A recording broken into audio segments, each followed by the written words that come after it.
Family and fellow soldiers, I'm the Professor, and this is the Moment of Truth.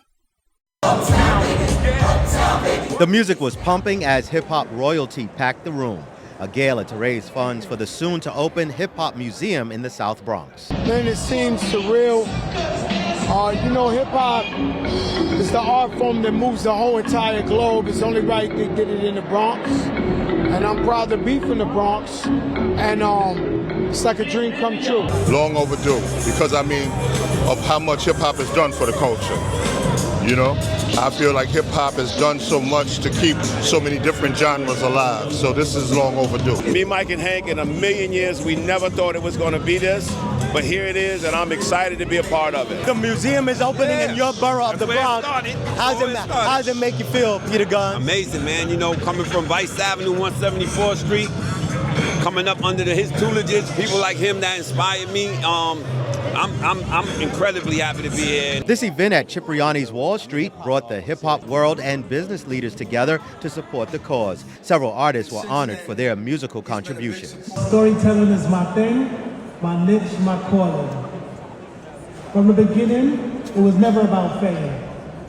It was about giving our stories a stage, turning on imagination and making art. Everything that we put our heart, soul into it, is going to be displayed down the road for many generations to see. I'm accepting the Rap's Next Generation Award tonight. How's that make you feel, man, knowing that it's not only about old school, but new school as well? I'm honored. I'm a leader of the youth, and I'm just grateful to be here, grateful to be awarded, grateful to be seen. And truly honored to be here tonight to celebrate hip-hop as a culture, to celebrate some hip-hop icons that are my dear friends, including Fat Joe, Slick Rick, and the late Andre Harrell. The Hip Hop Museum is currently being built out. It's 55,000 square feet on multiple levels, located on Exterior Street off of 149th Street. The museum is not just about New York City, but rather a celebration of the global culture. I got to give it up to hip-hop. Damn, what would we be without it? You know what I mean? Andre Harrell. The world would be a boring place without hip-hop, baby. Yes. So I'm glad to be a part of this culture and this university. Oh my God, for me, hip-hop means education. Hip-hop is exposure. Hip-hop has taken me into rooms that I had never seen myself in. Hip-hop has given me longevity. Oh my God, this is crazy. I thought I was just going to hang out with y'all, but we was just hit with so much emotion tonight. Everything kind of changed for me, just seeing all of us here. For all of the hip-hop legends in the room, they say they had a fantastic time, and they say this is about the culture. For the organizers of the Hip Hop Museum, they say they expect to open that building in the fall of 2026. Well, isn't this something? They're going to be building a hip-hop museum in New York City. Now, why are they making a big deal about this?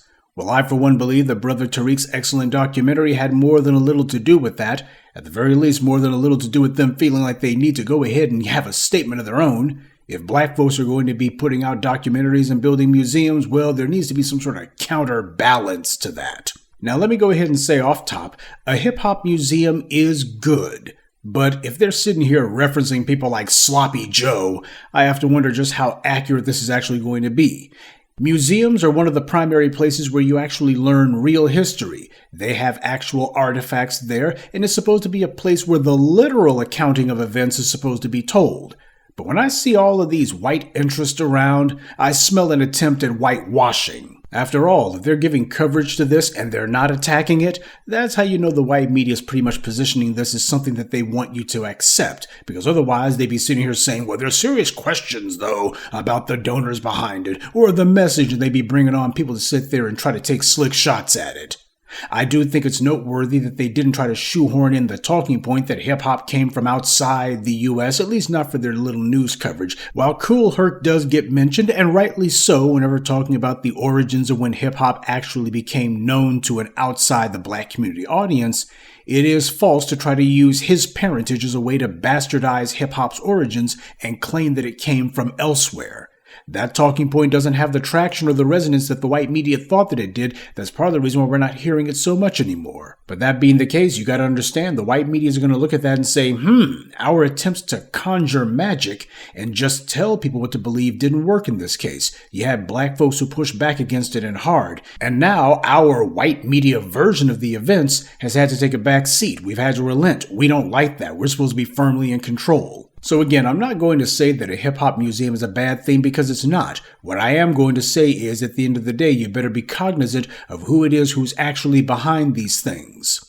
A museum doesn't do us any good if it's going to rewrite our history, if it's going to downplay, if not outright eliminate our actual contributions, which have been there, and instead decides to make up a phony everyone of every color and background was their narrative out of this. Because every single form of music that we've ever made, in fact, every form of personal expression that black people have ever given rise to always gets lambasted and always gets demonized and pejoratized as being primitive, as being backward, as being, well, jungle music if it's black music. And when it comes to black writers or any form of prose, that's always looked at as being just an extension of some sort of inferior culture.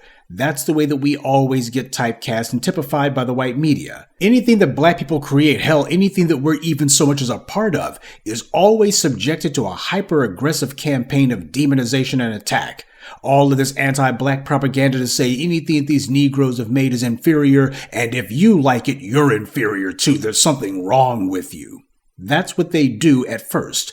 But when black culture predictably turns out to be way too strong for their weak minds to snuff out, then they decide the second tack is going to be appropriate it. When white people make something, when any other non-black group creates something, that's always theirs. It's something that they made. There's always cultural propriety. It always belongs exclusively to that group.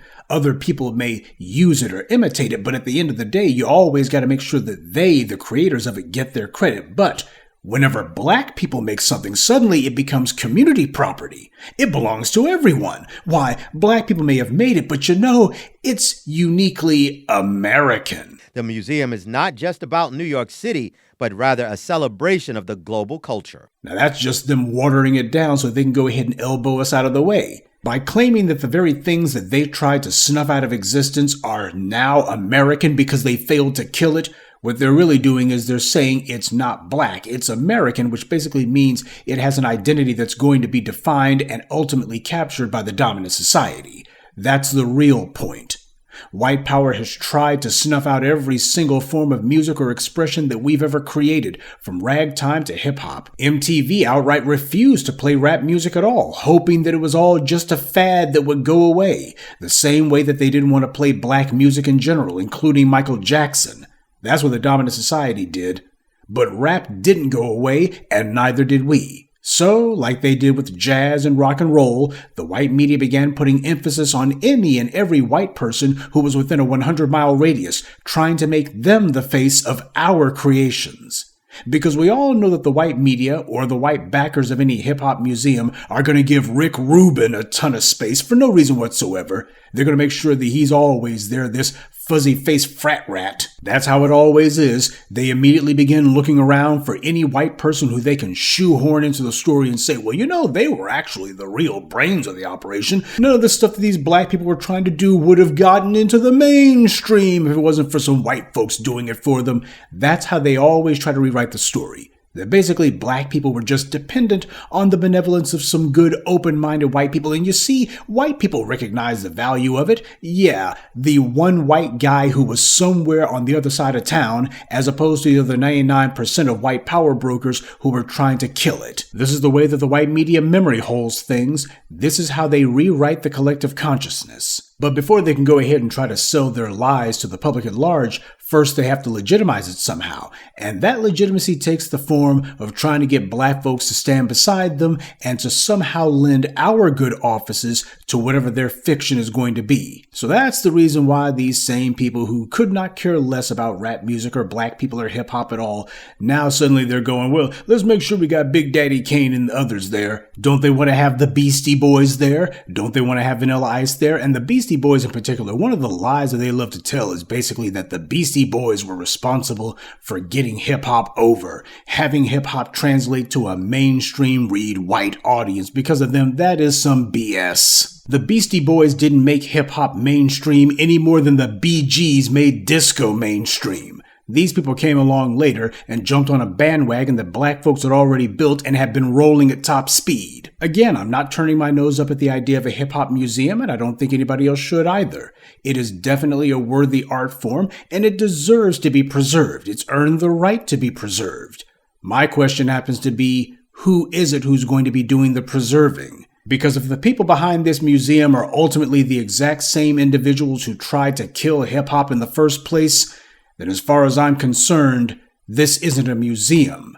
It's a mistake. Sloppy Joe and others need to take a step back, a few steps back. I'm not saying that they should be completely and thoroughly censored from the history of hip-hop, but let's make sure that these guys are not put in the first freaking chapter. And anything's going to be said about the likes of Fat Joe, make sure you mention all the slick shots that he took at the very community that created hip-hop. There shouldn't be anyone trying to make any room for pikers or opportunists when it comes to our story. And make no mistake, hip-hop is our story. Everyone else are just tourists. That's the way that they treat black people when it comes to any and everything, no matter how momentous our contributions are. And that being the case, fine. When it comes to the things that we've created, everybody else better know their place, and their place is going to be tourists. We are the stars of our own show, and the limelight must be ours alone. We're not sharing the stage with anybody on this, nor should we. When it comes time for award season, which is what people take as the official recognition of who has merit and who doesn't, all of these white award shows, they have no problem deliberately snubbing black talent and making sure they're going to recognize everybody else's way to say, see, these people, they're more valuable than these black folks over here. Yeah, black folks sold more albums, but everybody else is more valuable. And one has to wonder just how many of the very anti-black racists who are responsible for those so-called award shows happen to have a financial hand in this hip-hop museum. It's a question that needs to be asked. Because if these same anti-black forces think that this is going to be some sort of last ditch for them to write themselves into our page in history, we're going to tell them exactly where they can get off, and there won't be any half-stepping about that. Good day, and be one. I'd like to take a moment to mention some of our contributors: Jesse, Suleiman Alaji, Gavin Andrade, Mark Singleton, and Reasonable Dude. Salute to them and thank you to everyone for listening, liking, and sharing this message. Black empowerment only exists because of you.